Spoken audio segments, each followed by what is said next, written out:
Penebus kita selalu mencoba menuntun pikiran manusia menjauhi dosa, sebaliknya menikmati berkat yang tidak terbatas yang Yesus berikan. Ramai orang yang melihat kepada dunia untuk mendapatkan kegembiraan. Tuhan mengatakan bahwa mereka meminum air dunia yang tidak bersih. Dia menjemput mereka, marilah siapa sahaja yang dahaga, terimalah dengan percuma air yang memberi kehidupan, siapa saja yang menghendakinya. Barangkali kita mahukan sesuatu yang lebih baik daripada yang boleh diberikan oleh dunia ini. Hasrat ini ialah kata-kata Tuhan kepada kita. Kita mesti memohon agar Tuhan memberikan kepada kita pertobatan dan memperlihatkan kepada kita kesucian sempurna dan kasih Kristus yang tidak terkira itu. Kehidupan penebus menjelaskan hukum Tuhan dengan menunjukkan kepada kita kasih kepada Tuhan dan manusia.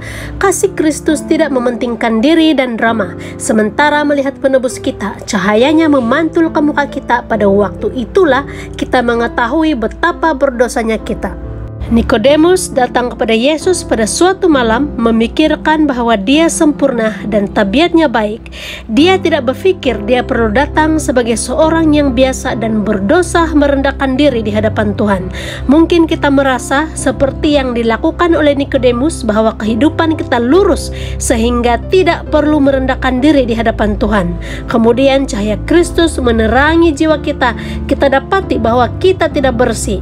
Kita dapati bahwa kita adalah musuh Tuhan, di mana setiap perbuatan dalam kehidupan mementingkan diri.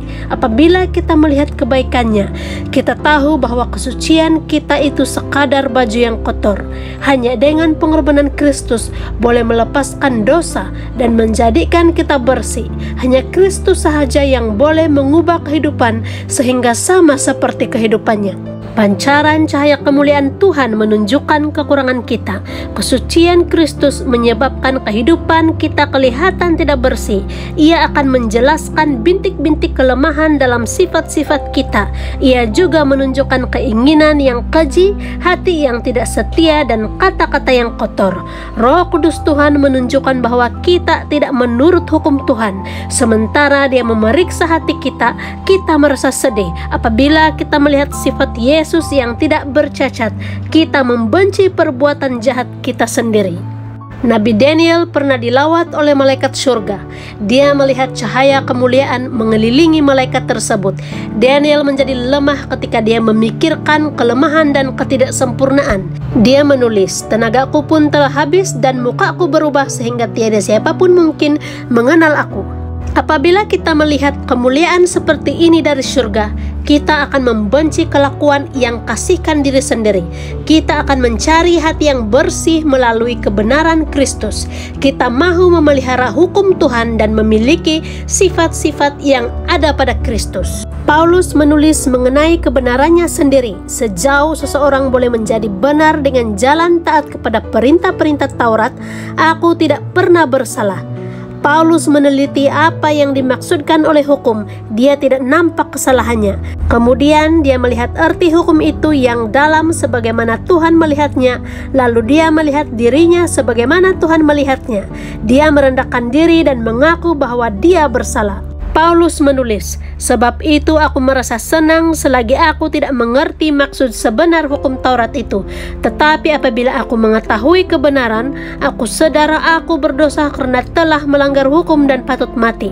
Paulus melihat betapa suci hukum itu dan dosa itu ngeri. Dia tidak lagi sombong. Tuhan tidak melihat dosa-dosa itu serupa. Dia berpikir seperti kita, di mana beberapa dosa lebih besar daripada yang lain. Beberapa tindakan yang salah hanya kecil sahaja bagi kita. Tetapi dalam penglihatan Tuhan, tidak ada dosa yang kecil. Sering pertimbangan manusia salah. Sebaliknya Tuhan dapat melihat perkara-perkara dengan nyata. Orang tidak suka dengan si pemabuk dan berkata bahwa dia tidak boleh masuk surga. Tetapi sering tidak ada yang dikatakan menentang kesombongan dan mementingkan diri dan tamak. Namun itu adalah dosa yang menghina Tuhan karena kelainan daripada sifat kasih-Nya. Kasih tidak mementingkan diri adalah sebahagian dari sifat di surga. Seseorang yang besar dosanya merasa malu. Boleh jadi dia perlukan belas kasihan Kristus. Orang yang sombong tidak memerlukannya karena kesombongan menjauhkan orang daripada Kristus serta menolak berkat-berkat yang Dia limpahkan. Yesus menceritakan cerita mengenai pemungut cukai yang akhirnya tunduk dan berdoa, "Ya Tuhan, kasihanilah aku yang berdosa ini." Dia pikirkan tentang dirinya sebagai orang yang keji, begitu juga dengan pandangan orang lain kepadanya. Dia merasakan perlunya seorang penebus dan datang kepada Tuhan dengan timbunan dosa dan malu.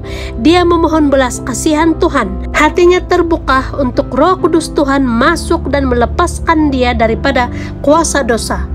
Kemudian Yesus menceritakan tentang seorang Farisi yang mengucapkan terima kasih kepada Tuhan karena dia tidak seperti orang lain. Doanya menunjukkan bahwa hatinya berlawanan dengan kehendak Roh Tuhan. Oleh karena dia menjauhi Tuhan, dia tidak tahu betapa berdosanya dia.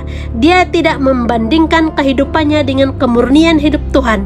Dia pikirkan keperluannya lalu tidak ada yang dia terima.